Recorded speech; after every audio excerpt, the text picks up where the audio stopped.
Boa tarde a todos. Antes de nós darmos início à nossa reunião, nós gostaríamos de pedir aos companheiros com aparelho celular o favor de desligar para que não haja nenhuma interferência durante os nossos estudos. E eu vou ler uma paginazinha do livro Busca e Acharás, psicografada por Chico Xavier, pelos espíritos Emmanuel e André Luiz. Essa daqui é de Emmanuel.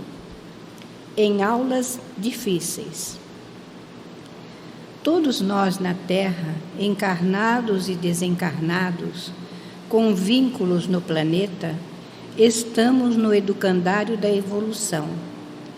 De um modo ou de outro, todos somos discípulos na escola do progresso. Se te vês ao lado de companheiros em dificuldades maiores que as tuas, compadece-te deles e auxilia-os nas bases do entendimento e da abnegação.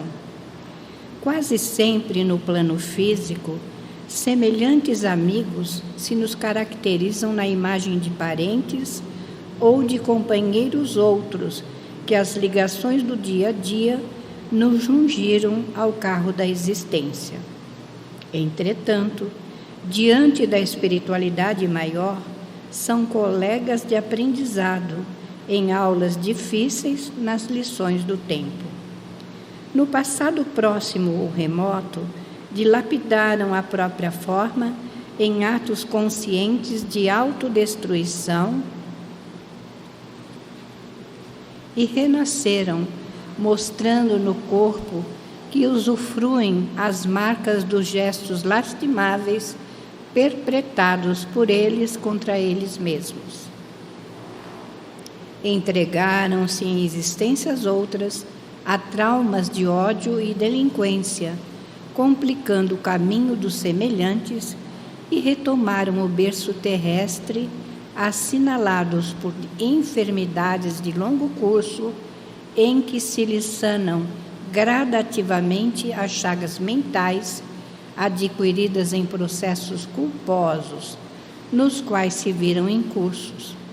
Em estradas do pretérito, abusaram de corações sensíveis, arrastando-os a calamidades passionais, e reaparecem no mundo, suportando conflitos psicológicos que exigem muito tempo para a eliminação necessária. Em climas sociais que há muitos extintos, cultivaram hábitos perniciosos e ressurgem na arena terrestre, inclinados desde a juventude para costumes infelizes que os impulsionam a perigos constantes. Renderam-se a tentações e inexperiências que já se foram, instalados entre companhias lamentáveis que os induziram à comprida vivência nas sombras da insanidade, e reencarnam muitas vezes, seguidos por largo séquito de irmãos transviados na perturbação, que se lhes erigem na estrada humana em adversários persistentes. Se contas com bastante discernimento para ajuizar quanto à situação dos companheiros em problemas e obstáculos maiores que os teus, nos bancos escolares da vida, compadece-te deles, ofertando-lhes o amparo de que disponhas. E se trazem ao mundo um fardo de provações tão grandes que não possam, com teu apoio, atenuar o rigor do currículo de provas em que se matricularam, auxilia-os como possas, e longe de reprová-los ante o sofrimento ou a perturbação em que se mergulham, ora por eles e confia-os a Deus, na certeza de que Deus, velando por nós todos, saberá quando, como, quando e onde fará por eles, por todos eles, o mais e o melhor. Graças a Deus. E eis-nos aqui, Senhor Jesus, felizes de aqui estarmos, de podermos estudar o Teu Evangelho, que é o roteiro da nossa caminhada evolutiva. Ajuda-nos a estarmos contigo. Nos auxilia para que, através das tuas bênçãos, nós possamos auxiliar aqueles que estão ao nosso entorno, nossos irmãos de caminhada. Que a vossa bondade e a vossa misericórdia estenda as suas mãos para todos eles, para que eles possam sentir o acolhimento e a tua misericórdia os abraçando. Abençoa a nossa Tayana, que nos trará o estudo do teu Evangelho na tarde de hoje. Abençoa a nossa Neide, que nos trará o estudo do Fonte Viva na tarde de hoje. E abençoa todos nós que aqui estamos, para que possamos absorver as lições e exemplificá-la no nosso caminhar. E que seja, Senhor Jesus, em teu nome, em nome de Maria de Nazaré, em nome de toda a direção espiritual da Casa do Caminho, mas, acima de tudo e sempre, em nome de Deus, nosso Pai, que, encerrando essa prece, possamos dar início à nossa reunião na tarde de hoje. Que assim seja, graças a Deus.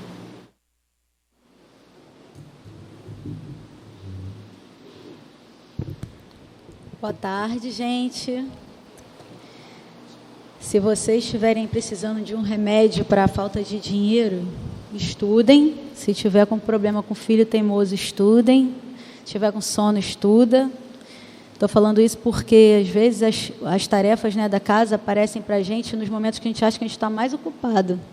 E é o melhor momento. É o momento que você se debruça um pouquinho em cima de outra coisa e sai do seu próprio problema.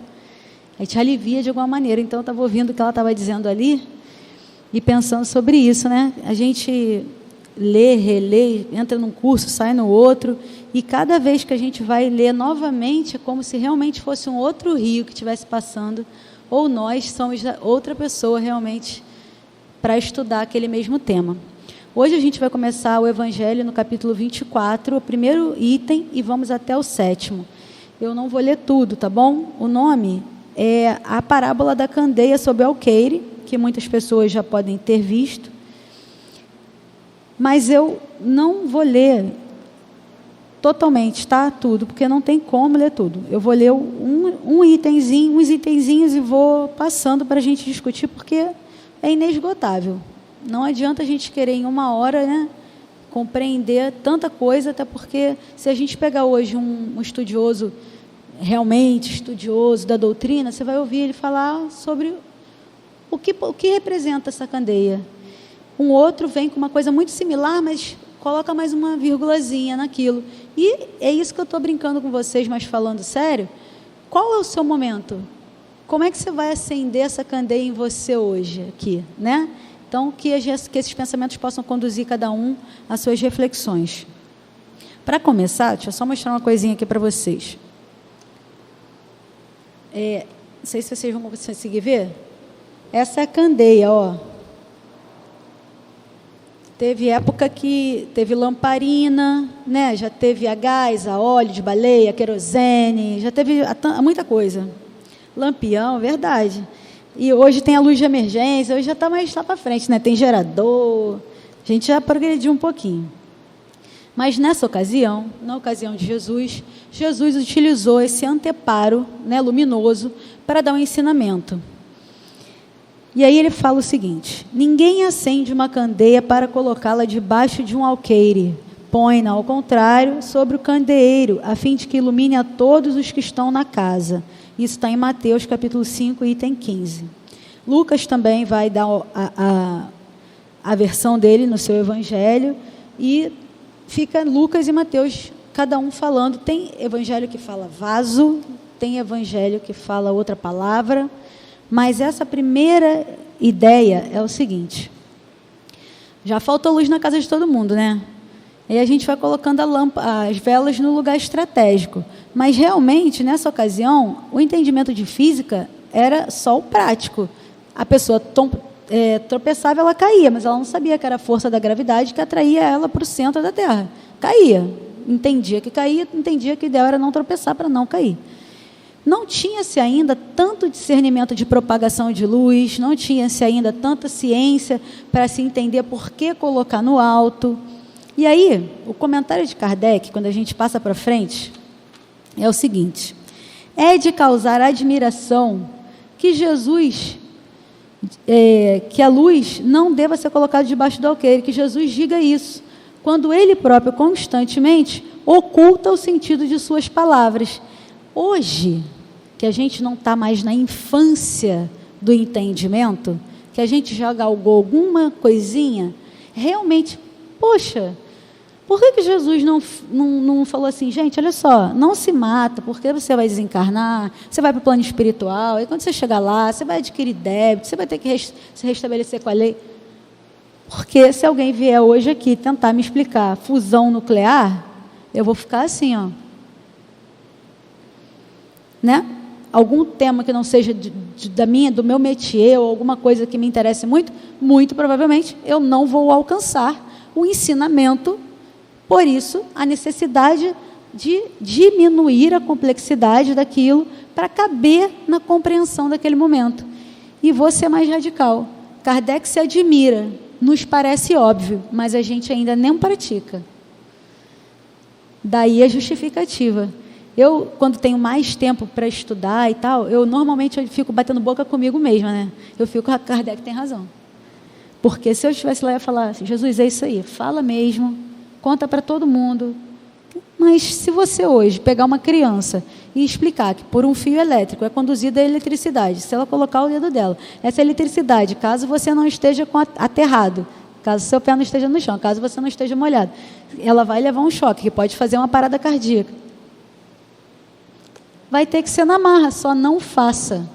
Não faça isso. E é essa a ideia. Jesus exemplificava, trazia palavras e histórias muito bonitas, alegorias como as parábolas, que são coisas lindas para a gente, para eles na ocasião e para a gente hoje também refletir bastante sobre isso. E eu quis fazer esse preâmbulo porque me pareceu realmente essa passagem, quando Kardec fala isso, por que Jesus fazia isso? Porque ocultava tanto da massa? Porque ele não andava só com aqueles 12 homens andando atrás dele, né? Eram multidões. Por vezes ele tinha que se afastar da margem, tamanha quantidade de pessoas para ser ouvido. Será que as pessoas não tinham de fato? Ele, obviamente, sabia que não tinha de fato condições de assimilar. Eu me embolo, vou lá na frente, volto, vocês já devem estar até acostumados, mas pensem bem, uma pessoa com uma asa intelectual muito avançada, uma pessoa com muitos recursos financeiros, uma pessoa com uma intelectualidade muito grande e com a sua moralidade baixa. A gente já presenciou muitos eventos desses na nossa humanidade. A gente tem um contemporâneo que tinha muito poder e tinha muita curiosidade. E ele injetava líquidos, tintas, nos olhos das pessoas, para ver se as pessoas ficavam com olhos azuis. Muito poder, muita capacidade, muita abertura, mas não tinha moralidade para saber até onde poderia ir aquele estudo, até onde não poderia ir. Hoje, até as pesquisas com animais estão sendo vetadas. Não? O entendimento da vida, da riqueza da vida, está em outro patamar. Então, sim, nos conformemos. Jesus precisava ocultar certas coisas, tá? Estou falando isso para mim, estou conformada. Sim. Porém, parte da parábola, ele já explica, porque já era de costume daquela população o uso do candeeiro, né? E o uso do alpendre para se posicionar a luz mais alta para que a luz se atingisse. Então, não era uma ciência tão complicada para aquelas pessoas, o entendimento. Tanto que lá na frente ele fala, vocês têm ouvidos e não ouvem, vocês têm olhos e não veem, quanto mais compreender. Né? Porque se as pessoas vislumbravam que ele conseguia fazer manipulações, que ele conseguia fazer milagres, eles chamavam de milagres, né, a condução dos fluidos, né, o magnetismo, se ele só era amor, se ele só era bom exemplo, e nada disso, às vezes, era o suficiente para que a pessoa modificasse, então, ainda o recurso da parábola. A gente precisa também ver que a informação, né, lá atrás, ela era incompreensível a certos estágios da nossa humanidade, da nossa sociedade. Mas hoje, a gente, principalmente as mães de adolescente, ou que têm adolescente, repetem, eu acho que na sua maioria, o seguinte: gente, vocês têm o mundo na palma da mão de vocês, que é o celular, e vocês usam para nada, que é só para bobeira, para mais nada. O tempo desperdiçado num conteúdo irrelevante ou prejudicial, ele é gigantesco. Ninguém ou pouquíssimas pessoas realmente param 30 minutinhos para aprender o idioma. Tem o Google Maps, às vezes eles fazem viagens no planeta, tem satélites que mostram lugares. Vai que você não tem condição financeira para ir até lá, mas você pode ver. Minha avó não poderia, em 1910, nem vislumbrar o telefone na casa dela, quanto mais essa comunicação toda. Então, hoje, a gente tem muito menos desculpa do que antigamente para a gente esconder. Eu vou entrar na parábola, eu juro, tá? A nossa luz, tá? Vamos lá. A luz, gente, a luz, ela é uma das precursoras de quase todos os estudos que a gente vê por aí. Tudo que a gente vê de bonito está vinculado à luz. Se uma pessoa ela é muito boa, a gente fala assim: nossa, que iluminada, que pessoa iluminada, né? Se é inteligente, se ela é bondosa, caridosa, esse termo ele é muito utilizado. Quando a gente está no escuro total, parece que a gente fica desesperado. Basta acabar a luz na casa que todo mundo ouve a vizinhança. Né? Assusta, dá medo. O escuro dá medo. O sol aparece, tem jargões de que, olha, começou um novo dia, o sol raiou, né? A luz, ela é um ícone da humanidade, sim. Até físico. Depressão pode ser tratada com luz. A gente pode receber radiação solar, captar energia nas nossas células, produzir vitamina D, endorfinas e ficar mais alegre. Então, a luz, ela por si só, ela já está nesse contexto de benefício espalhado. E a luz, um dos estudiosos, ele saiu um pouquinho do clichê.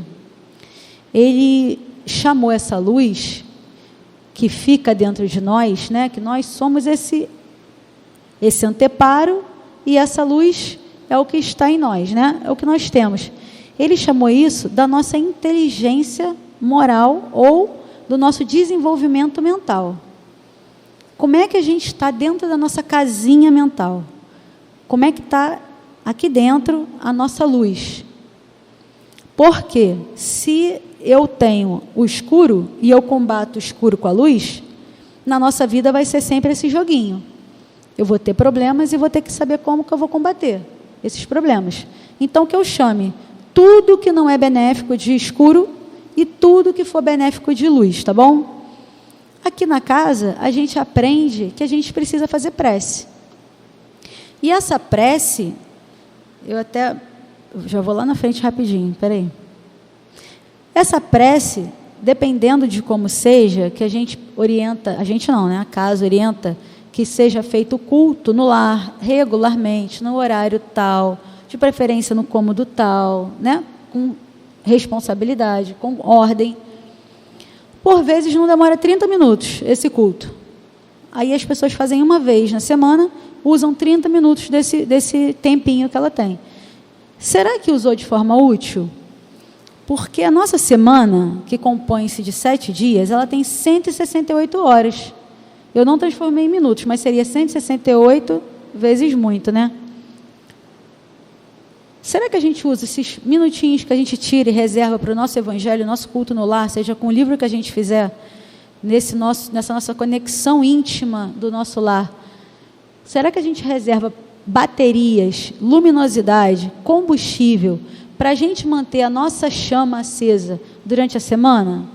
Ou será que o vizinho parar o carro na nossa porta, ou alguma outra coisa menos grave, já basta para tirar o nosso sossego e apagar ou diminuir a nossa luz? Porque o que Jesus espera de nós é que nós sejamos essa candeia. É porque não é útil a gente estar aqui sentado recebendo informações quinta, quarta online, sexta, vem na evangelização no sábado, faz o encontro X, se a gente não for essa luz permanente, se a gente não for essa candeia móvel e for levando conosco esses ensinamentos, não tem fundamento, né? A gente vai estar colocando ela sob alguma coisa, diminuindo, abafando ou até extinguindo. Lendo mais um pouquinho aqui, quando ele é inquirido, né, quase por Mateus, ele diz o seguinte: Jesus: falo-lhes por palavras, porque vendo não veem, ouvindo não escutam e não compreendem, e neles se cumprirá a profecia de Isaías. Mas eu pulei, não é isso que eu quero, não. Eu quero sobre a semente. Ele fala em algum lugar aqui que é o seguinte: se o chão não está preparado, você vai tentar plantar, e o chão não está apto ainda. Por isso, essa demora de explicações, às vezes, né, por parte de Jesus. Por isso ele não podia explicar tanto. Porque talvez, se essa pessoa recebesse muita informação, ele virasse esse nosso bom conhecido que fizesse vários experimentos científicos com pessoas, porque achava que as pessoas eram menor que ele, que a raça ariana dele. Né? E até muito pouco tempo, se não até hoje, tom de pele ainda significa alguma coisa.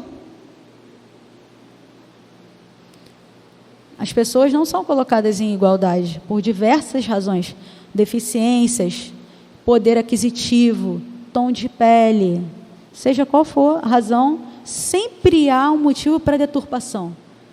Talvez esse receio de Jesus, né? Bem compreensível, porque a intelectualidade poderia estar avançada. Nós recebemos aqui, ainda na época dos egípcios, espíritos extremamente intelectualizados, que utilizaram dessa inteligência para alavancar nossa sociedade. Mas o que eles vieram aprender foi: toma areia e se moraliza. Na base do mais pesado um pouquinho. Então, é importante a gente refletir por que Jesus, né, foi tão enigmático, talvez, né? Quando a gente lê até hoje, a coisa parece difícil, né? Aí eu vou contar uma curiosidade para vocês, né, sobre a luz. Minha primeira formação é como enfermeira. E a patrona da enfermagem se chama Florence Nightingale. Ela é uma mulher que, na Guerra da Crimeia, saía com essa mesma lamparinazinha, igual a do Aladim, do filme, pelos campos, buscando sobreviventes. Muitos eram largados para trás, porque não havia esse recurso, mas ela foi atrás e ela iluminava o campo de batalha, aquelas pessoas em estado deplorável de saúde, para resgatar. É encarnada, não é nem o nosso mentor que vai tirar a gente de um lugar ruim, do desencarne. Ela já estava treinando, hein? Então é uma curiosidade. E o apelido que ficou para ela foi Dama da Lâmpada. É a Florence. Então, a gente já tem pessoas na nossa sociedade, né? Não muito longe. Olha como é que era a coisa. Isso aqui é foto de livro. Ela ia atrás, né? Aí recrutava alguém, chamava, pedia socorro, levava e salvou muitas vidas dessa maneira. Enquanto as outras pessoas simplesmente não voltavam porque estava escuro. Né? Achavam que estava todo mundo já desencarnado. E eu vou contar mais uma história para vocês. Primeiro eu vou dizer quem é o autor da história. O autor da história se chama Aristócles. Vocês conhecem Aristócles? A maioria conhece por Platão. Aristócles é o nome de Platão. Platão foi chamado assim por causa da compleição física dele, aí é a filosofia, o professor de filosofia que traga para a gente. Mas nesse pequeno apanhado, eu só queria dizer para vocês que ele nasceu numa cidade-estado, ou seja, ele tinha recursos intelectuais. Ele era um homem que tinha muitos conhecimentos de diversas áreas. E ele esteve encarnado 428 anos antes da vinda de Jesus. Tá bom? Vou contar a história para vocês verem se vocês já viram esse filme, tá? Platão cria um diálogo entre Sócrates e o jovem Glauco, Pede que Glauco imagine um grupo de pessoas que viviam numa grande caverna, com seus braços, pernas e pescoços presos a correntes e voltados para a parede que ficava no fundo da caverna. Primeira reflexão: ninguém via luz, ninguém via mais nada, só via a parede. Presos, eles não tinham poder de escolha, eles estavam algemados, né? Atrás dessas pessoas existia uma fogueira e outros indivíduos transportavam objetos que tinham as suas sombras projetadas na parede, onde os prisioneiros ficavam observando. Então, quer dizer, eles não tinham a noção exata do que estava acontecendo. Parábolas, né? Eles não tinham a noção exata, se eles imaginavam. O que será aquilo? Será que é uma panela? O que será agora? Será um televisor? Não tinha, né? Sei lá, o que poderia ser transportado na época de Sócrates, né? Uma carroça? O que será aquilo? Como estavam presos, os prisioneiros podiam enxergar apenas sombras das imagens, julgando serem aquelas as projeções da própria realidade. Eles eram confusos. Eles se confundiam. Quem costuma fazer muito isso com a gente é isso aqui, né? A nossa própria cachola, né? A gente ouve o que a gente quer ouvir, a gente lê, dá entonação para o que a gente quer dar, entonação, né? Às vezes a pessoa não está no bom dia, ou a pessoa é míope, esqueceu o óculos e não te viu e não te cumprimentou, por acaso. E aí você já acha que aquela pessoa ali, ela ficou metida da noite para o dia. São muitas interpretações. Certa vez, uma dessas pessoas da caverna conseguiu se libertar e saiu para o mundo exterior. A princípio, a luz do sol e a diversidade das cores, as formas, assustaram esse ex-prisioneiro, fez ele querer voltar para a caverna. São as adversidades da nossa vida. A doutrina espírita, ela foi dada para a gente como a terceira grande revelação, como a luz que nos esclareceria praticamente tudo, né? Tudo que a gente pode entender está aqui. O que a gente não pode entender é porque a gente ainda não tem a intelectualidade para isso. Mas tudo que a gente pode entender está aqui. E dá medo, realmente. Porque é muita responsabilidade você saber que se você cutucar a onça com a vara curta, mas se você der uma má resposta, se você for mal, não vai ter justificativa, não vai ter porque ele pisou no meu calo primeiro, não, porque ele começou, não vai ter, gente, não vai ter nada disso. Dá um pouquinho de medo, dá vontade de voltar para quantas Ave Marias e quanto Pai Nosso para ficar salvo, né? Para mim deu, pelo menos, né? Deu vontade de, porque é mais simples. Quando alguém diz para você que se você tiver dízimo de um copo com água, você vai ganhar o seu lugarzinho no céu, é bem mais fácil do que alguém falar assim, não dá para ser mais assim não, tá? Se você mesma não se esforçar, se você mesma não mudar, se você mesma não se sacrificar, você não vai conseguir mudar. E aí não tem jeito, você vai ter que voltar e refazer essa tarefa, quantas vezes forem necessárias. Dá trabalho. E esse prisioneiro teve vontade, quando ele viu a luz, de voltar. As pessoas que estavam na caverna, porém, não acreditaram no que ele falou. Chamaram ele de louco. Para evitar que suas ideias atraíssem outras pessoas para esse perigo da insanidade, mataram o fugitivo. Vocês conhecem a história de alguém que tentou trazer para a humanidade verdades, levou a verdade para vários povos, foi traído, foi negado, foi crucificado e morto, porque ele era perigoso desde o seu nascimento? Eu conheço. O nome dele é Jesus. E foi isso que aconteceu. Ele trouxe a luz, ele já era predito pelos Messias, ele já era anunciado, ele trouxe todas as revelações necessárias para que a humanidade pudesse compreender que não era pela dor, e sim pelo amor. Não era pelo olho no olho, e sim pelo perdão. Ele trouxe tudo isso e foi perseguido. Ele trouxe para a gente todos os ensinamentos e não conseguiu fazer com que aquela revolução toda, né, se desse naquele momento. Mas a semente ficou, né, em alguns de uma maneira, em outros de outra maneira, até que nós tivemos a oportunidade de receber essa última semente que está plantada nesse solo saudável, que é o esclarecimento, que é a razão, né, que a doutrina espírita nos traz, com as explicações que ela nos oferece, né? Nada vem é porque é assim, porque não discuta. Não existe isso. Talvez alguém diga, olha, eu não tenho essa resposta para te dar hoje, mas eu vou procurar a Dirce e vou conversar com ela, e aí ela vai me explicar, e aí eu vou trazer para você essa resposta. Então, essa luz do esclarecimento, essa luz da verdade, ela tem que ser cultivada dentro de nós. Né? Eu sempre brinco que o Evangelho segundo o Espiritismo, né? Não é segundo a Tayana, não é segundo a ninguém.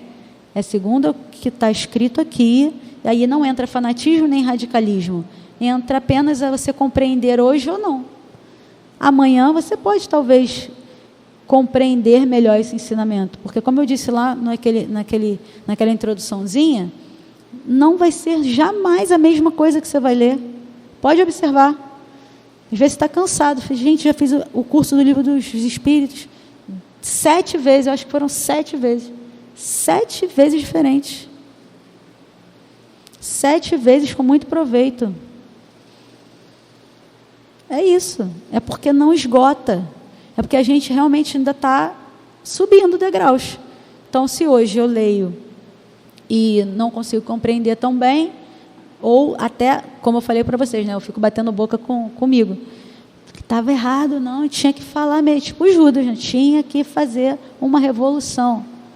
Porque senão o povo não ouve, o povo só ouve assim. Não é, gente, infelizmente. Não é. Volto a dizer, se tiver jovens no seu entorno, vocês vão ver. A gente cansa e a coisa não... Só lá na frente que o cara... Era mesmo, viu? Aí aprendeu. Mas é exaustivo. E ele teve pouco tempo, né? Ele teve pouquíssimo tempo para passar um conteúdo gigantesco. Foi um intensivão de evolução, né? Porque se uma encarnação de 80 e poucos anos é tida como segundos, imagina de 38 anos, 30 e poucos anos, né? Que essa data aí é controversa. É nada, né? Muito pouco. Outra pessoa, né? Outra vertente que é conhecida, mas eu confesso a vocês que eu não tenho uma profunda, um estudo profundo. Eu tive minha época de acompanhamento, então eu tenho um limiar baixo para falar, mas é um exemplo muito bom da gente se basear. É que vocês lembram que o nome do Platão não era Platão? Buda não é o nome de ninguém. Buda é um estágio. É o estágio que o ser adquire. Eu vou ler aqui para ficar bonito, tá? Buda é um título dado aos adeptos do budismo a quem alcança a iluminação. Ele se livra do sofrimento humano e nesse processo ele chega num êxtase, num nirvana. Ele tem essa conexão acima do corpo físico, das dores, dos problemas.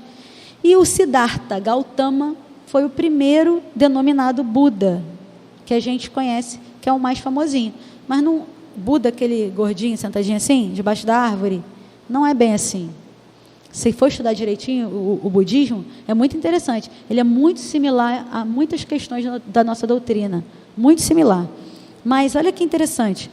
É quem atinge o alto grau da iluminação, do desprendimento do corpo. Não é essa a nossa proposta também? É também a nossa proposta que a gente consiga utilizar a fundamentação da doutrina espírita para que a gente passe pelas adversidades do nosso dia a dia, da matéria, com mais sabedoria. Ninguém aqui vai deixar de jantar, né? Ninguém aqui vai fazer sacrifício de fome mais. Isso é irrelevante, isso é burrice.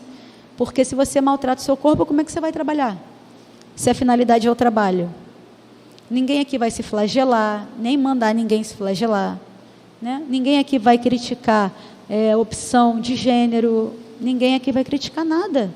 Porque nós entendemos que pela reencarnação pode-se haver N variações, que não nos cabe o entendimento às vezes agora, ainda. Mas a gente precisa estar iluminado para isso tudo, porque senão os nossos preconceitos, as nossas verdades, o nosso núcleo, que é o mais perfeito, vai ser influência para a gente, quando pisar lá fora, diminuir essa chama e começar a banalizar tudo que a gente estuda. E aí, a primeira e mais fundamental casa a ser iluminada não é a nossa casa mesmo, o nosso lar, é o nosso ser. Aí agora a gente vai começar mesmo a ver como é que a gente consegue proceder para isso. Como é que a gente faz para iluminar o nosso ser?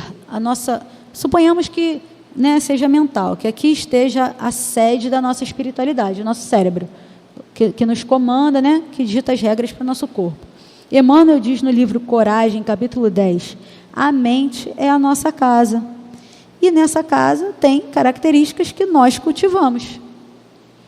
Se a gente tem por missão nos iluminar, com essa iluminação, nos melhorarmos, a gente precisa rever também nossos conceitos.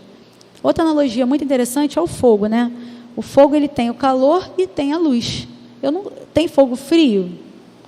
Eu não sei se existe fogo frio. O sol, ele também é calor e luz, né? Então, quando a gente aprende a dominar um pouquinho melhor nossos sentimentos, porque eles dizem que a gente ainda não sabe o que é amar, né? A gente está próximo ali, quando a gente é mãe, de ter esse entendimento. Ou pai, né? Não vamos ser tão ceticistas assim. Mas que a gente está próximo. Então, se a gente está próximo desse sentimento que é o amor, quando a gente entende isso, é realmente uma coisa calorosa, né? É realmente... E é uma luz diferente, a pessoa fica diferente, né? Aquele orgulho que você tem daquele teu filho que passou, que mudou de série e tal, né? Você fica luminoso. Então, por que a gente precisa manter essa candeia acesa e pensar nesses dois elementos, né?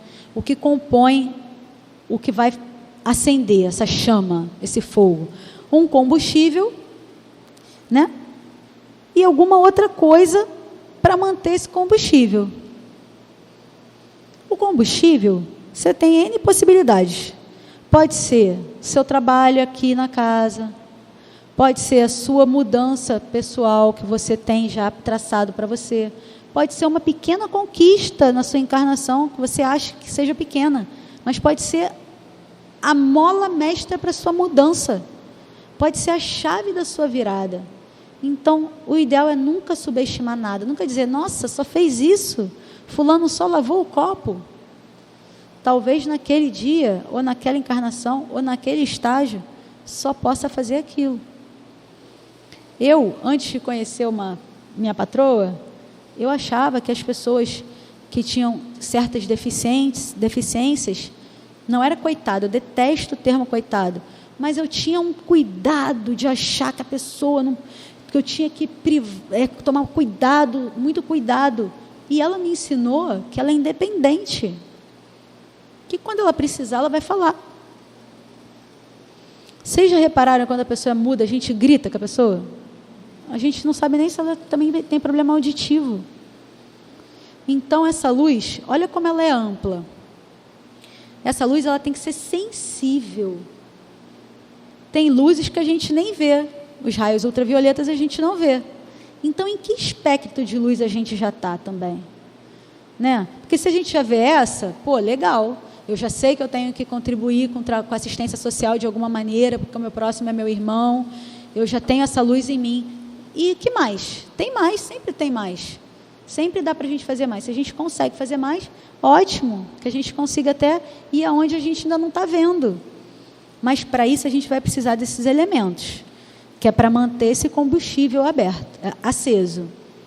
Só que não pensem que tudo será, né, YouTube, Instagram, ou então placas de agradecimento. Pelo contrário. Isso vai exigir doação. Isso vai exigir sacrifício. Isso vai exigir da gente condutas de virtude que, por vezes, a gente pode não querer se encaixar nessas virtudes. Como, por exemplo, passar o sábado e o domingo de carnaval no encontro. Para mim, hoje, sem hipocrisia, é muito prazeroso. Mas pode ser que para alguém não seja. Pode ser que para alguém o evento carnaval seja uma coisa importante ainda. E aí essa pessoa vai se cobrar, vai pensar que o trabalho do ano inteiro dela não valeu de nada. Mas não é isso. Não é isso. É que talvez aquilo ali não seja combustível para ela. Não mantenha essa chama tão acesa. Então a gente vai vendo na nossa vida diária que não é fácil. Para manter essa luz acesa, às vezes a gente vai ouvir o desaforo e calar. A gente vai receber muita ingratidão. A gente vai estar em algum momento da nossa vida que a gente vai ter que optar pela nossa parte pessoal. Não que não está aqui é pessoal, é para mim. Mas, por exemplo, a minha vida doméstica, uma festa, alguma coisa, um evento, né? E eu não vou poder estar, né? Mas um dia eu não vou poder, não vou querer. Vai virar, a luz vai trocar de cor.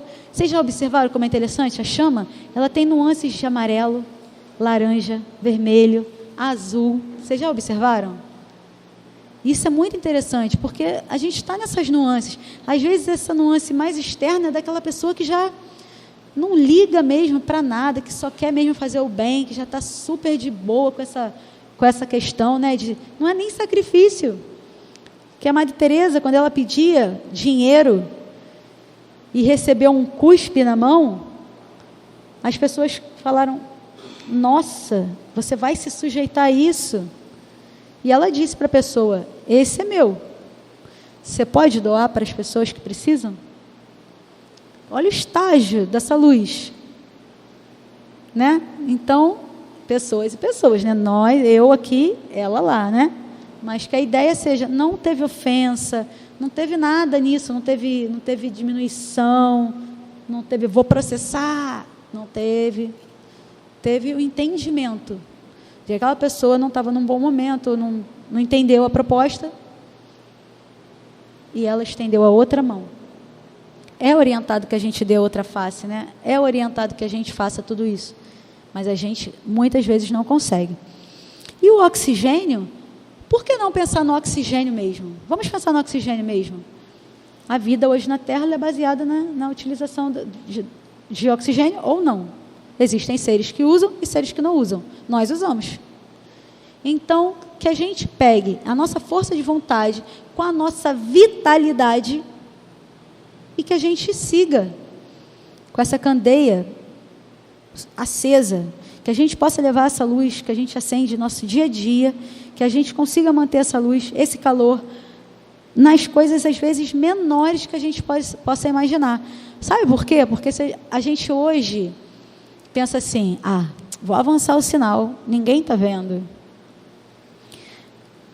Às vezes um jovenzinho desse da Casa do Caminho aí vê. Teve um dia que um falou assim: o que era aquilo que a senhora estava carregando lá, hein, tia? Eu falei: o que você acha que é? Eu falei: eu acho que é cerveja. Eu falei: se enganou, era refrigerante. E se fosse, hein? Eu ia cometer dois problemas. Eu ia mentir para o moleque, né? E eu ia virar uma pessoa que não é a pessoa que ele acha que eu sou. Porque se eu chego aqui e falo um monte de coisa para eles, o mínimo, na minha opinião, é que eu, pelo menos, pratique o máximo que eu puder. O máximo que a minha inteligência me permita. Né? Então, olha aí como é que são as coisas. Lá fora, minha luz não tivesse acesa naquele momento, eu ia escorregar e talvez pensasse assim comigo mesmo: já viu? Paciência. A mãe dele faz, o pai dele faz, todo mundo faz lá onde ele mora. Eu sou uma pessoa normal, sou um ser humano. Eu sou uma pessoa, sou de carne e osso. Sou igual a todo mundo. A gente realmente é igual a todo mundo. Só que a gente recebeu um combustível a mais.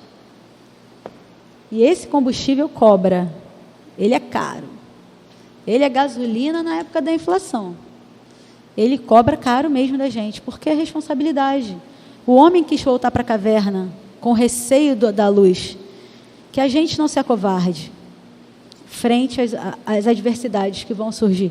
Hoje em dia, não tem como naquela época, né? Muitos problemas com a religião, né? Hoje em dia eu não tenho problema, pelo menos eu não tenho problema, se alguém me pergunta qual é a minha religião, eu digo espírita. Formulários de escola que vem perguntando religião de filho meu, eu escrevo espírita. Eu não tenho problema, mas eu já tive problema. eu já botei católico. Para evitar que alguém venha de encontro a mim, que alguém fique me argumentando, perguntando, como é que é? É mesa branca? Tem que ir de branco? Como é que faz? Bota o nome? Então, para evitar, eu botei católico. Hoje eu não ponho. Hoje, a gente, como eu falei também lá no início, tem muitos e muitos recursos. Eu pego o link da página da casa e falo assim, dá uma olhadinha para você ver antes de você ir lá. Não tem nada demais. Olha, como em qualquer lugar, eu falo assim, você não vai para a praia de terno, né? Então, poxa, bota uma roupinha mais decente, né? Quando eu tenho intimidade, quando eu não tenho, eu não falo nem isso. Mas eu dou o link. Falei, dá uma olhadinha, você vai ver. É evangelho, é falar de Jesus. Mas como assim falar de Jesus? Falei, Jesus, o mesmo, Jesus, o Jesus do protestante, o Jesus do católico, o Jesus de quem não sabe nem que o nome é Jesus, mas é Jesus, porque quando fica desesperado, pede ajuda a alguém, só que não sabe o nome, né? É esse Jesus. A nossa inteligência, ela precisa ser iluminada para justificar tudo isso que a gente recebeu. Isso aqui é um presente. Não foi um presente dado. Aí também, olha, vejam bem como vocês vão interpretar o que eu vou dizer. Não é um presente dado de graça.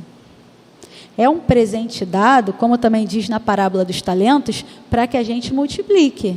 A gente já sabe que o Senhor não castiga, que não é aquele Senhor maldoso, a gente já sabe. Mas é dado para multiplicação, sim. Porque o que adianta você se isolar no alto de uma montanha, sentar numa posição X e atingir o pseudo-nirvana? Nirvana se atinge no engarrafamento. Né? Você atinge quando a conta de água chega. Quando o teu filho tira a nota baixa, você atinge o nirvana ali, que é na hora que você tem que se testar. Aí que você vê, como é que você vai reagir? Quando você é insultado, quando alguém é agredido, porque hoje em dia, né, graças a Deus, já existe lei mais ampla para agressão verbal, para agressão de gênero, para agressão de sexualidade, né, já tem isso tudo, graças a Deus. As pessoas já podem se defender sem precisar usar de violência igual ou maior. Então, como é que a gente vai reagir?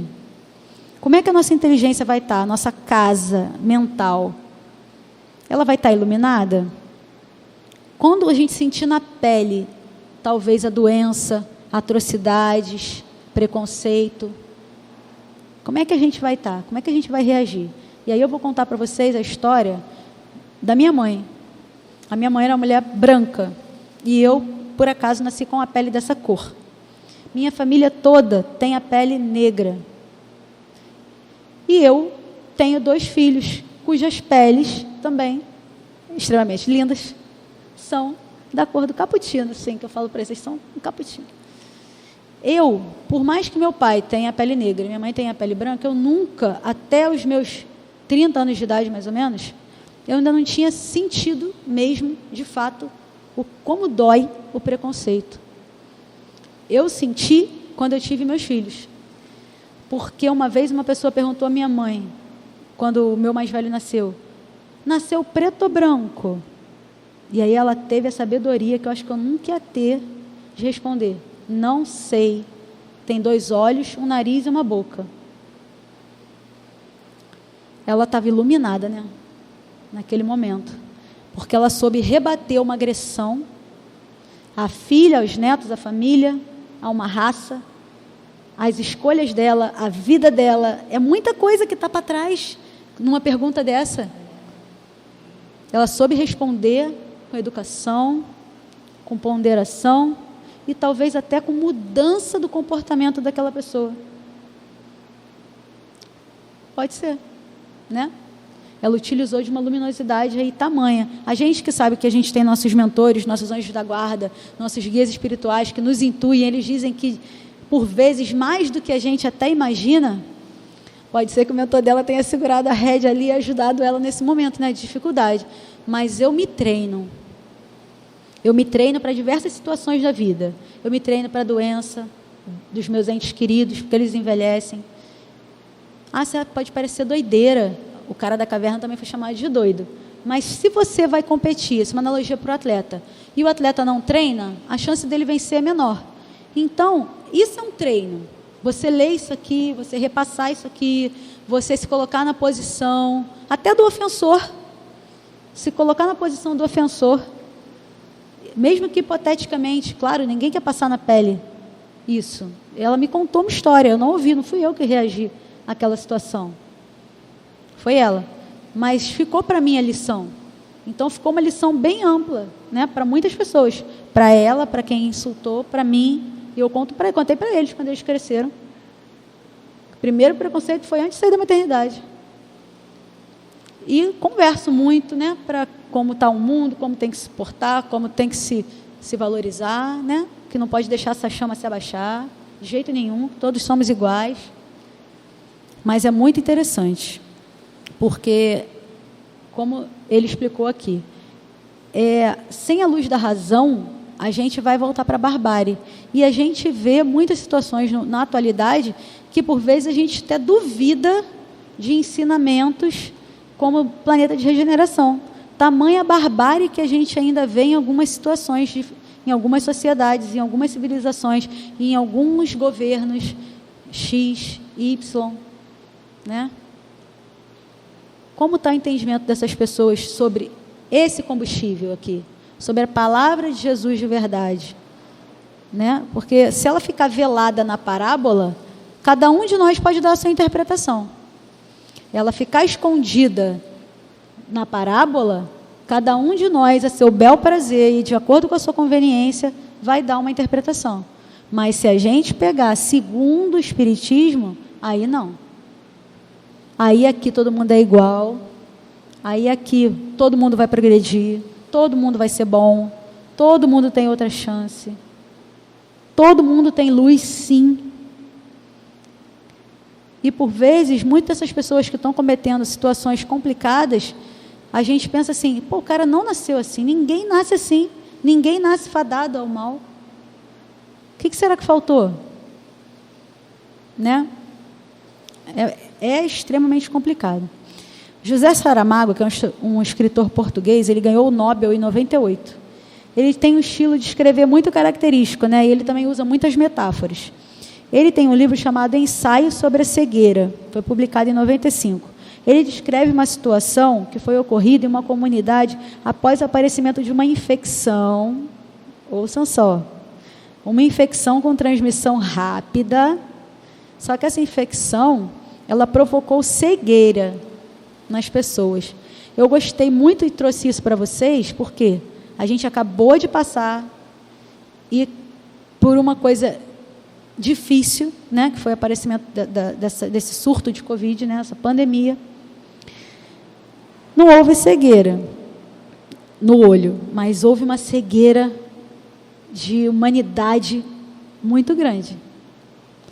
As pessoas não chegaram, a meu ver, a real finalidade de passar por essa dor tão grande, né? Que a gente poderia ter progredido muito mais nessa pandemia, como pessoas. E a gente viu a segregação, a separação, a discórdia pela política, a discórdia pela profissão, a banalização dos recursos, da tecnologia, do estudo. A gente viu muita coisa difícil. Então, nesse livro, ele diz que a transmissão foi rápida e provocou cegueira nas pessoas. Então, pega um pouquinho da parábola, né? Sobre a luz que cega, né? Essa luz enorme, e também sobre a transmissão. Nessa obra, o livro, ele diz, eu peguei só algumas frasezinhas do livro, tá? Ele descreve o cotidiano. Ele diz assim: é desta massa que nós somos feitos, metade de indiferença e metade de ruindade. A maior parte de nós é assim. A maior parte de nós não quer ter trabalho. Uma pessoa com um carro quebrado na rua, se eu parar, vou me atrasar. Vai dar muito trabalho ajudar. Eu nem sei trocar pneu. E a outra parte é a ruindade. Como muitos jargões de bandido bom é bandido morto. Fez, mereceu. É ruindade. Só que eu visualizo também muita coisa que a gente fala em teoria, né? Eu nunca sofri um agravamento tamanho que talvez uma outra pessoa que tenha sofrido um abuso ou perdeu alguém de forma brutal possa vir aqui e falar no seu lugar de fala. Está muito na moda isso, né? Lugar de fala. Eu falo teoricamente, eu falo pelo que eu vejo, pelo que eu estudo aqui para vocês, mas que cada um de nós possa fazer essa reflexão sobre aonde está a nossa maldade, a nossa metade de maldade, a outra nossa metade de indiferença. Porque não era para ser assim. Era para ter pelo menos uma partezinha de evangelizado, de evangelização. Que é para isso que a gente está sentado aqui hoje. Para nós nos ajudarmos uns aos outros. Porque essas reflexões que vocês estão fazendo aí na cabeça de vocês, amanhã ou depois no encontro, vocês vão poder falar isso. Amanhã ou depois ali, sentado, a gente vai poder conversar sobre isso. No nosso trabalho, quando vocês estiverem aqui, todo mundo fazendo cada um a sua parte, a gente vai melhorando, porque a gente vai lapidando isso e a luz só aumenta. Porque até o ditado fala, né? Quanto mais lenha na fogueira você coloca, maior o fogo. Só que a gente usa isso de forma pejorativa. A gente usa isso de uma forma ruim, né? Fala assim, fulano botou lenha na fogueira, é briga. Mas não, essa aqui é a lenha na fogueira que a gente tem que colocar. A gente tem que alimentar esse fogo aqui. Fulano, você faltou semana passada, o que aconteceu? Tu não foi? Nem quinta, nem sexta. Aí, tá me vigiando? Não, não estou te vigiando não, só está faltando sua lenha lá. Vamos lá. Abana um pouquinho, bota mais oxigênio lá. Como é que você pode fazer para isso funcionar? Então, até esse estudioso, né? Ele diz que o medo cega. São palavras certas. Já éramos cegos no momento em que nós achamos que ficamos cegos. A gente já era cego. O medo nos cegou. O medo nos fará continuar cegos. Enquanto a gente tiver medo de parecer feio, o vizinho falar uma coisa para a gente e a gente não retrucar, e a vizinhança falar assim, ih, levou desaforo para casa. Enquanto a gente tiver medo de não praticar o evangelho na sua essência, sendo caridoso, né? Não pré-julgando, né? Se a pessoa te solicita alimento e por acaso seja um homem, fala assim, nossa, um homem forte desse, por que não vai trabalhar? A gente tem muita justificativa para a nossa indiferença e para a nossa ruindade. Agora eu quero que a gente tente achar justificativa para a gente fazer o correto. E aí eu vou ler aqui no finalzinho para a gente encerrar o que o item 7 diz para a gente do Evangelho, tá? Que é o último item de hoje. O Espiritismo hoje profeta luz sobre uma imensidade de pontos obscuros. Viu? Não fui eu que falei. Está aqui. Não lança, porém, inconsideradamente. Não é assim, ó, de qualquer jeito, não. Com admirável prudência se conduzem os espíritos ao darem suas instruções. Só gradual e sucessivamente consideram as diversas partes já conhecidas da doutrina.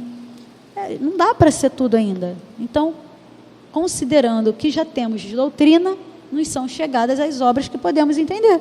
Não é verdade? Vocês já foram no cinema ver o filme? Se foram, choraram do primeiro ao último segundo, sim ou com certeza? Sim, né?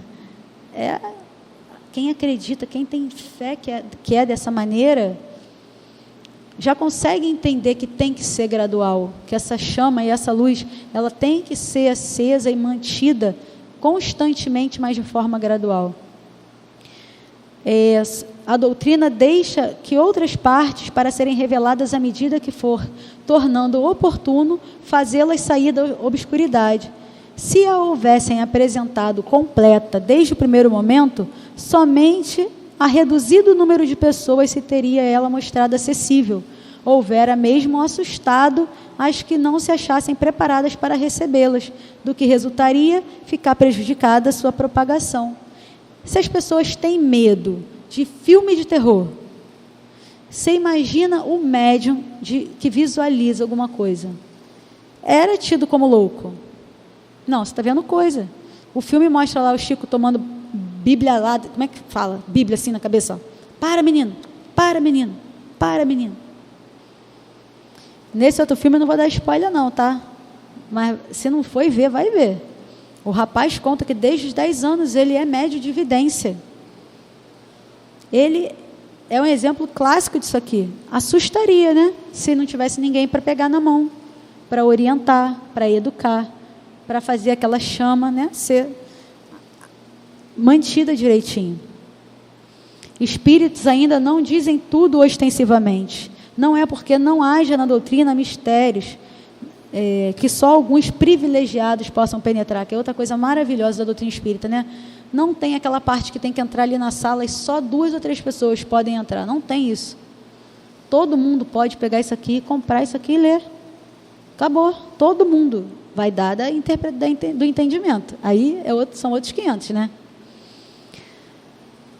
É porque cada coisa tem que vir no momento oportuno. Eles dão a cada ideia tempo para ela amadurecer, se propagar, antes que se apresente outra. E aos acontecimentos, o de preparar a aceitação de outros acontecimentos.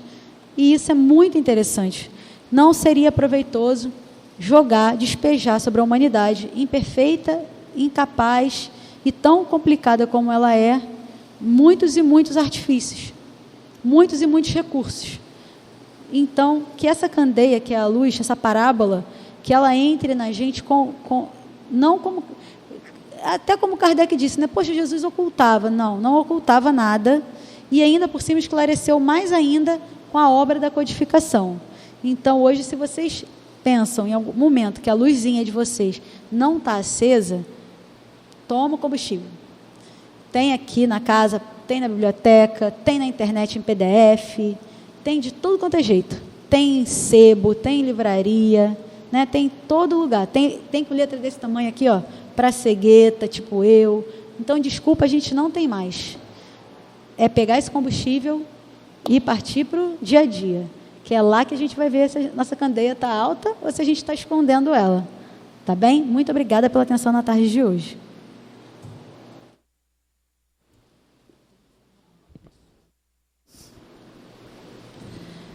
Agora vamos para a leitura do livro Fonte Viva, pelo Espírito de Emmanuel, psicografia de Francisco Cândido Xavier.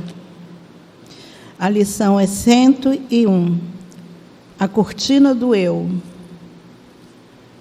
Porque todos buscam o que é seu e não porque é de Cristo Jesus. Paulo aos Filipenses, capítulo 2, versículo 21. Em verdade, estudamos com o Cristo a ciência divina de ligação com o Pai, mas ainda nos achamos muito distantes da genuína comunhão com os interesses divinos. Por trás da cortina do eu, conservamos lamentável cegueira diante da vida. Examinemos imparcialmente as atitudes que nos são peculiares nos próprios serviços do bem de que somos cooperadores iniciantes, e observaremos que, mesmo aí, em assuntos da virtude, a nossa percentagem de capricho individual é invariavelmente enorme. A antiga lenda de Narciso permanece viva em nossos mínimos gestos, em maior ou menor porção. Em tudo e em toda parte, apaixonamo-nos pela nossa própria imagem. Nos seres mais queridos, habitualmente, amamos a nós mesmos, porque se demonstram pontos de vista diferentes dos nossos, ainda mesmo quando superiores aos princípios que esposamos, instintivamente enfraquecemos a afeição que lhes consagrávamos.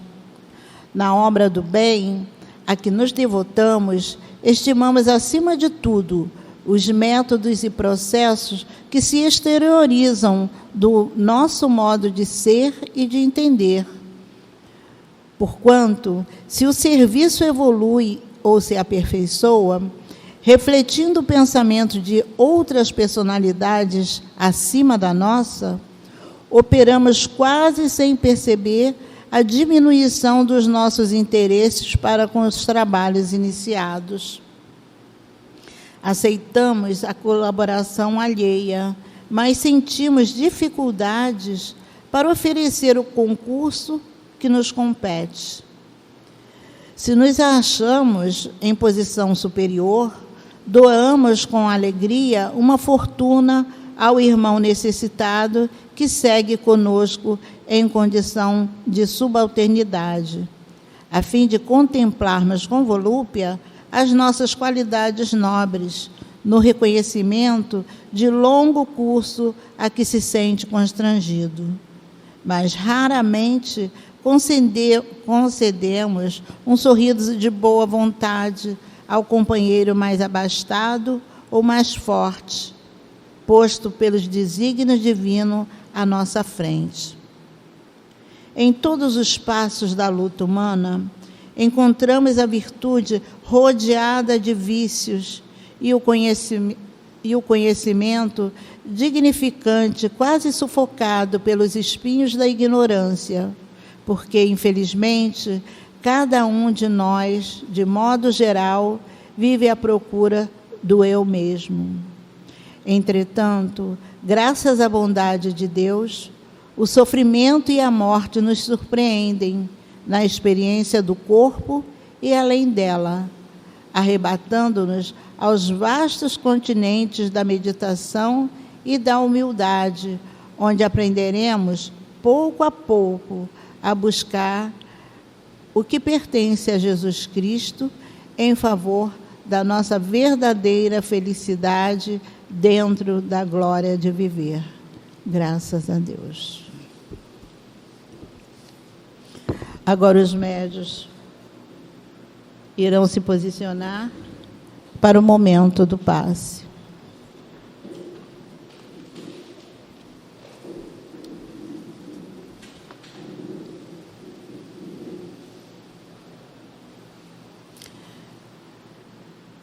Deus, nosso Pai, Jesus, nosso divino médico, queridos amigos espirituais, rogamos as vossas bênçãos de amor, de paz, de equilíbrio e de cura para todos nós que aqui estamos.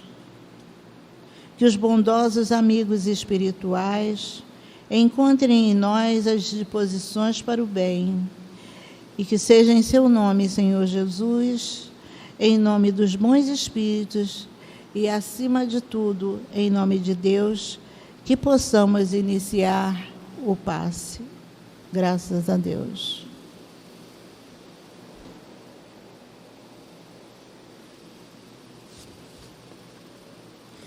Nessa epístola, aos Filipenses, porque todos buscam o que é de Cristo Jesus, Emmanuel nos alerta nessa passagem a oportunidade de aprender com Jesus, pois se ela revela o encontro conosco mesmo, onde, de maneira geral, tendemos a nos realçar diante dos demais e, lamentavelmente, conservamos ainda a cegueira diante da vida. Então, ainda estamos muito distantes, mas não desanimemos, pois já estamos iniciando o movimento de seguir em direção ao Cristo.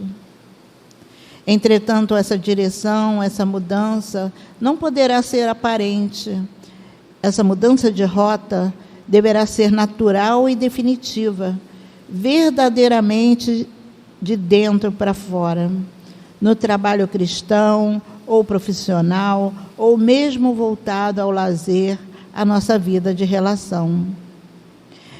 Precisamos examinar sempre a nossa consciência, os nossos pensamentos, os nossos sentimentos, as nossas atitudes e as nossas palavras diante dos interesses divinos. Cada um de nós é responsável não só pelo que fazemos, mas também pelo que deixamos de fazer. As nossas obras deverão ser sempre para o bem de todos os nossos irmãos que caminham conosco, naquilo que verdadeiramente acreditamos. O Evangelho de Jesus nos traz todos os ensinamentos, exemplificando e clareando a nossa mente, acalmando os nossos corações, para vivermos em sociedade como verdadeiros cristãos. E, deste modo, vamos gradativamente nos transformando moralmente, libertando-se do egoísmo e de todos os tipos de vícios que ainda encontra-se em nós. Porém, para que realmente essa mudança aconteça, é imprescindível que cada um de nós faça a sua reforma íntima, que nos renovemos, que lutemos contra as nossas imperfeições. Precisamos refletir o que realmente somos. Para vivermos os ensinamentos de Jesus na obra do bem a que nos devotamos, é necessário esquecer o mal e trabalhar no bem. Só assim é que se pode mudar essa dura realidade da vida atual pela qual estamos passando. Precisamos praticar a lei do amor, que amemo-nos uns aos outros e que façamos aos outros apenas aquilo que gostaríamos que os outros nos fizessem. Busquemos auxiliar os que caminham e convivem conosco, pelo puro prazer de dar, sem esperar nada em troca, pela simples capacidade de amar, sem esperar retribuição, sem julgamento, sem crítica de qualquer natureza. Pois é justamente no mundo, na vida em sociedade, no difícil convívio diário com as pessoas das mais diferentes opiniões, é que devemos praticar o que Jesus nos ensinou. Desse modo, a cada dia, pouco a pouco, vamos vencendo a nossa ignorância e sendo capazes de derrotar as nossas próprias dificuldades e limitações, do desrespeito, do preconceito, das perseguições religiosas, do racismo, da falta de ética, do orgulho, da vaidade, do egoísmo. Enfim, são tantas lutas internas que ainda precisamos vencer, mas que com certeza a vitória surgirá com a nossa transformação interior. Entretanto, o estudo é fundamental. Então, vamos aproveitar a oportunidade que a nossa abençoada Casa do Caminho nos oferece de trabalhar e estudar a doutrina espírita, que nos auxilia no caminho a seguir, que para nós ainda é um desafio que devemos enfrentar todos os dias. Finalizando esta lição, Emmanuel nos diz que pouco a pouco aprenderemos a buscar o que pertence a Jesus Cristo em favor da nossa verdadeira felicidade dentro da glória de viver. Graças a Deus.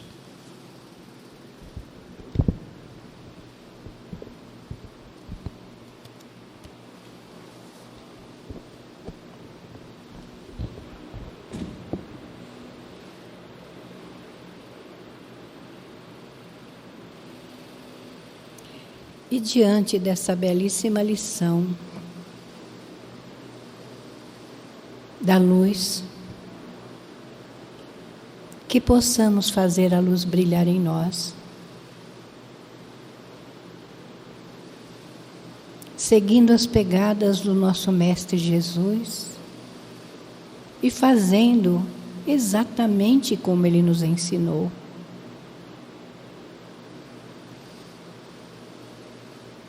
Que a compreensão,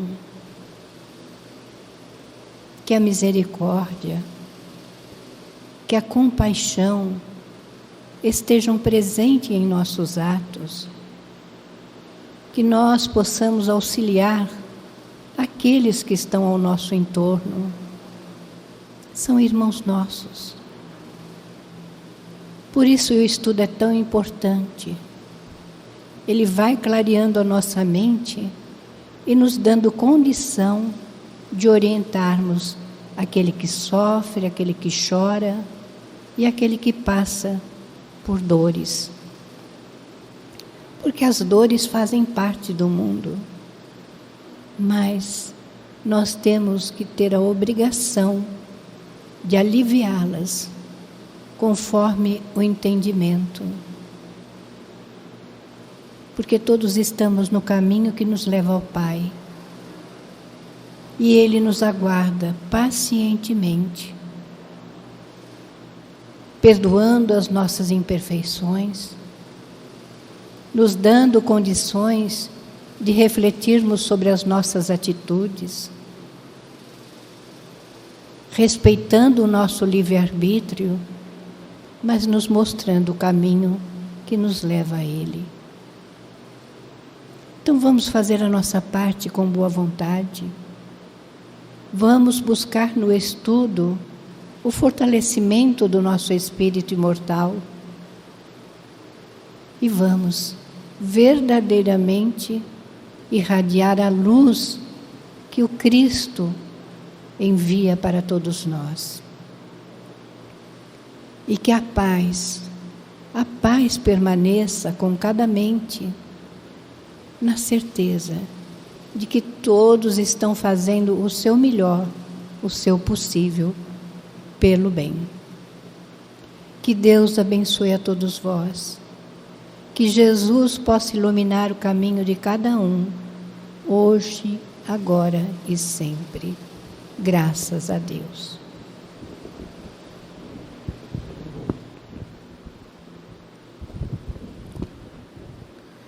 Amado Mestre Jesus, agradecidos estamos por mais esta oportunidade de aprendizado e reflexão desta doutrina que nos convida ao estudo, ao trabalho no bem e à verdadeira transformação interior.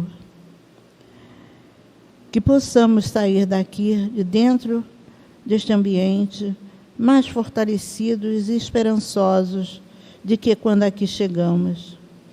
E que seja em Teu nome, Senhor Jesus, em nome dos amigos espirituais que coordenam este trabalho, e, sobretudo, em nome de Deus, pedimos permissão para encerrar essa prece e encerrar, de nossa parte, as atividades da tarde de hoje. Que assim seja. Graças a Deus.